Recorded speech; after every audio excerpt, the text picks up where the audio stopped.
आप फैसला मत कीजिए। मैं फैसला नहीं करता हूँ सर, जो अपने आप को जज मत समझिए। नहीं, जज नहीं, आप अपने आप को जज मत समझिए। मैं आपको जर्नलिज्म पे बात कर रहा हूँ। दर्शकबिन, भारतमा को प्रधानमन्त्री बन्छ कुनै पनि मिडिया जाँदैन, हामीलाई मतलबै हुँदैन, सरकार पनि हुँदैन, तर नेपालमा को प्रधानमन्त्री बन्छ कति चासो। हेर्नुस्, लाइभ गइरहेछ, एबीपी न्यूजमा लाइभ गइरहेको छ।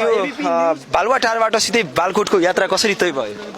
पूर्व प्रधानमन्त्री नेकपा एमालेका अध्यक्ष केपी शर्मा ओलीजी निस्किसक्नु भएको छ।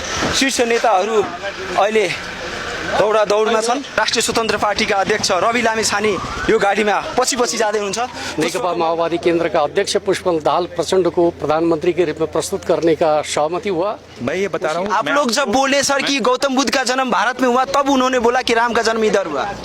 ये बात मानते हैं कि नहीं? आपने चूंकि कहा कि आप बात करना चाहते हैं, इसलिए मैंने आपसे बात करना तय किया है ना। तो अगर आप ये करेंगे, मुझे लगता है ये आप मेरे से जाति कर रहे हैं। आपको एक बताऊं, ये जो आप बोलते हैं ना जोर से, ये मैं बोल चुका हूँ, ये मैं छोड़ दिया भैया। नहीं, आपने छोड़ दिया, मैंने पकड़ लिया। मैंने छोड़ दिया, मैंने पकड़ लिया। अब खै अब चाहिँ हामीले टुटाउन चाहेको त थिएन, अब चाहिँ के गर्ने। तपाईले जुटाउन चाहनु भएको थिएन, तर बाध्यता परिस्थितिले नेपाली कांग्रेसको चाहिँ हडतालले गर्दाखेरि चाहिँ टुट्यो। आप जो अभी लाइव कर रहे थे ना सर एबीपी न्यूज पे, तो उसमें दिखा रहा था चीन समर्थक केपी ओली को चीन का समर्थन के आप लोग दिखा रहे हैं अभी स्क्रीन पे जो आप बोल रहे थे जिस टाइम। केपी ओली जी को चीन समर्थक क्यों कहा जाता है? आप बार माइक आपके हाथ में, तो मैं भी छीन सकता हूँ, ये मत कीजिए। नहीं, आप अच्छे पत्रकार नहीं है। जी, बुरा अच्छे पत्रकार बनिए। क्या करने चाहिए? इंडिया को अच्छा बोलने से अच्छा पत्रकार नहीं। नेपाल का कुन चाहिँ मीडिया भारत को मोदी शपथ ग्रहण लिँदा पुग्छन्, हामीलाई सरकार हुँदैन। तर यहाँ हेर्नुस्, जैसे भारत रोटी बेटी का संबंध बोलता है नेपाल भारत संबंध को, इसमें दहेज कहाँ से आ जाता है सर? जैसे भूभाग सब काला पानी लिम्पियादुरा लिफुले कि ये भारत का है सर? के सहमति भएको छ सर आज? अहिले त प्रधानमन्त्रीको लागि सहमतिको लागि उम्मेदवारी दिने कुरा मात्रै। अबको प्रधानमन्त्री तय भयो है, यो गठबन्धन अब टुट्यो। त्यसो भए गठबन्धन त अब खै अब चाहिँ हामीले टुटाउन चाहेको त थिएन, अब चाहिँ के गर्ने। तपाईले जुटाउन चाहनु भएको थिएन, तर बाध्यता परिस्थितिले नेपाली कांग्रेसको चाहिँ हडतालले गर्दाखेरि चाहिँ टुट्यो। नेकपा माओवादीका अध्यक्ष यो गाडीमा हुनुहुन्छ। प्रचण्डजी अहिले यो गाडीमा जाँदै हुनुहुन्छ। राष्ट्रपति कार्यालयको लागि यो सवारी निस्किएको छ। व्यापक सुरक्षाकर्मी र सञ्चारकर्मीहरूको यहाँ भिड छ।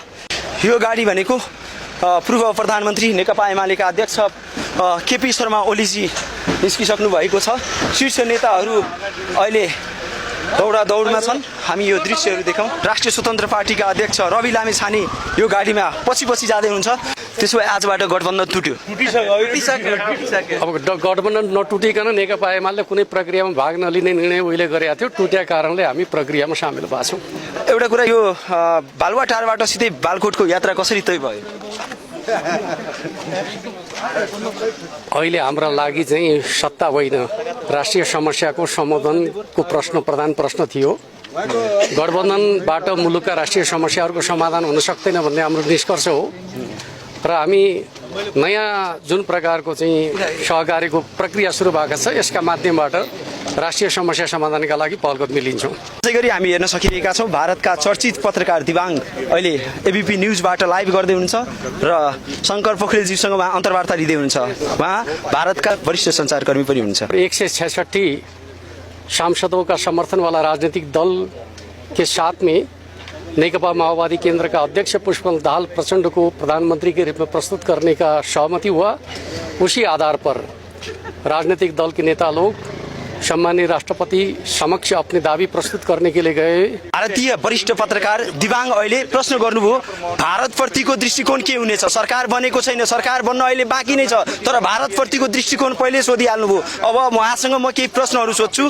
भारतको दृष्टिकोण के छ? दर्शकबिन, भारतमा को प्रधानमन्त्री बन्छ कुनै पनि मिडिया जाँदैन, हामीलाई मतलबै हुँदैन, सरकार पनि हुँदैन, तर नेपालमा को प्रधानमन्त्री बन्छ कति चासो। हेर्नुस्, लाइभ गइरहेछ, एबीपी न्यूजमा लाइभ गइरहेको छ। एबीपी न्यूज भनेको भारतको ठुलै मिडिया हाउस हो। त्यहाँका वरिष्ठ पत्रकार हुनुहुन्छ। विवानसँग पनि हामी केही संक्षिप्त कुराकानी गर्छौँ। बेटी रोटीको सम्बन्ध भन्छ, बेटी रोटीको सम्बन्ध त ठिकै हो दर्शकबिन, तर दाइजो कहाँबाट आउँछ? त्यो 10 गज्जामा जुन हाम्रो भूभागहरू जुन चेपिन्छ त्यो कहाँबाट? त्यसको विषयमा पनि म उहाँसँग केही प्रश्न गर्छु। यहाँ भारतका मिडिया आइसकेका छन्। अहिले बालकोटमा भारतीय मिडिया पुगिसकेको छ। यो सामान्य कुरा होइन दर्शकबिन। नेपालका कुन चाहिँ मिडिया भारतको मोदी शपथ ग्रहण लिँदा पुग्छन्, हामीलाई सरकार हुँदैन। तर यहाँ हेर्नुहोस्, हामीसँग हुनुहुन्छ भारतका वरिष्ठ सञ्चारकर्मी दिवाङ, उहाँसँग हामी कुराकानी गर्छौँ। स्वागत है सर आपका। धन्यवाद। सर, नेपाल और भारत को किस रूप में आप देखते हैं? देखिए, दोनों पड़ोसी देश हैं, दोनों में अच्छे संबंध होने चाहिए।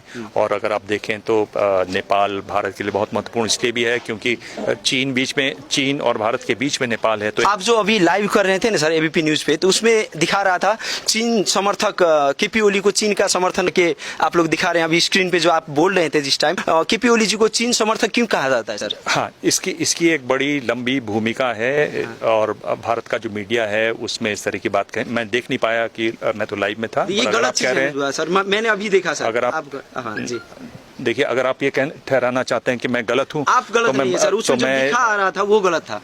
हाँ, आप गलत नहीं, आपका हम सम्मान करते सर, आपसे हम लोग को बहुत प्रेरणा मिलती है। लेकिन मेरा कहना ये है सर, जैसे भारत रोटी बेटी का संबंध बोलता है नेपाल भारत संबंध को, इसमें दहेज कहाँ से आ जाता है सर? जैसे भूभाग सब काला पानी लिम्पियाधुरा लिपुलेख ये भारत का है सर?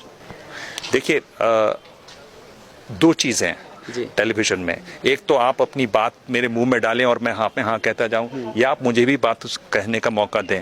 अगर आप मुझे भी मौका देना चाहते हैं तो मैं अपनी बात रखता हूं। अगर आप चाहते हैं कि सिर्फ आप ही की बात चलती रहे तो मैं बिल्कुल कहता हूं कि आप बिल्कुल सही कह रहे हैं, मैं बिल्कुल गलत हूं और मेरे को सजा होनी चाहिए। नहीं सर, पर ये बात तो मैं आपको ये कह रहा हूँ कि ये छवि उनकी है। और देखिए, कोई भी छवि हो, कैसी भी छवि हो, उसकी वजह होती हैं। अगर आपके पास वजह है तो आप अपनी बात को कह सकते हैं। ओली जी के रहते हुए सीमा पर गोली चली जिसमें एक भारतीय मारे गए। ओली जी, अब आप ठीक है बोलिए, एक मिनट नहीं, उनकी पुलिस से अनबन हुई। मैं आपको बता रहा हूँ, आप ये समझना चाह रहे हैं कि भारत में ऐसा क्यों समझा जाता है। बिल्कुल ठीक है, मैं आपको बता रहा हूँ भारत में उसको कैसा देखा जाता है और मैं निष्पक्षता से आपको बता रहा हूँ, ये वजहें बता रहा हूँ। एक वो हुआ सत्यमेव जयते वाली बात, आप जानते हैं जिस तरह के उन्होंने बयान दिए। फिर उन्होंने कहा, जिसको प्रचंड जी आज तो उनके साथ हैं, लेकिन प्रचंड जी ने कहा ये बहुत डिप्लोमेटिक बात नहीं। उन्होंने कहा कि यहाँ पर एम्बेसी में और होटलों में मेरे को सरकार गिराने की कोशिश हो रही है, वो एक बात है। फिर उन्होंने भगवान राम वाली बात कही, जिसको भी भारत में जो राइट विंग की सरकार है, जो एक तरीके से बिल्कुल राम मंदिर के नारे से, एक मिनट मेरी बात सुन लीजिए, फिर मैं वो राम मंदिर वाली बात है। उन्होंने कहा नहीं, भगवान राम का जन्म नेपाल में हुआ था।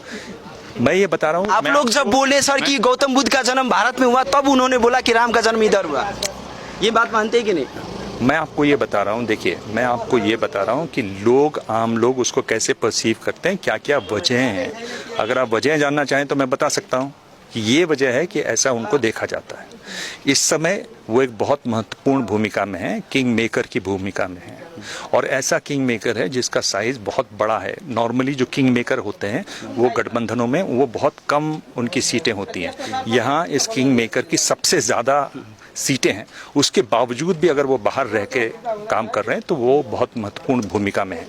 ओली जी का अगर आप इतिहास देखें तो ये कहना, शुरू में अगर आप देखें, शुरू से देखें तो ये नहीं कह सकते कि ये सब भारत विरोधी हैं या चीन पक्षी हैं।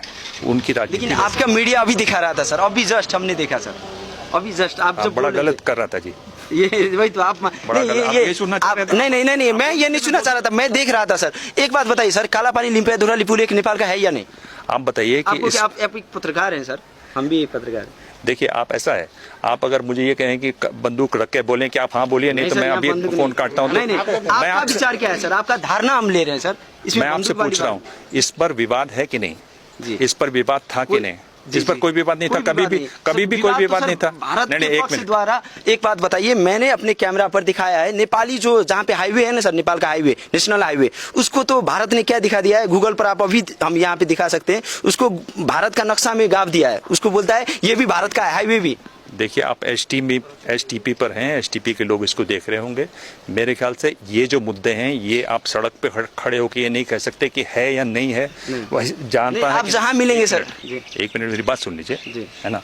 और ऐसा नहीं है कि मैं इसमें अथॉरिटी हूँ कि मैं जो कह दूंगा वो भारत सरकार की आवाज हो जाएगी। मैं एक पत्रकार हूँ, एक रिपोर्टर हूँ, मैं अपनी बात रख रहा हूँ, है ना।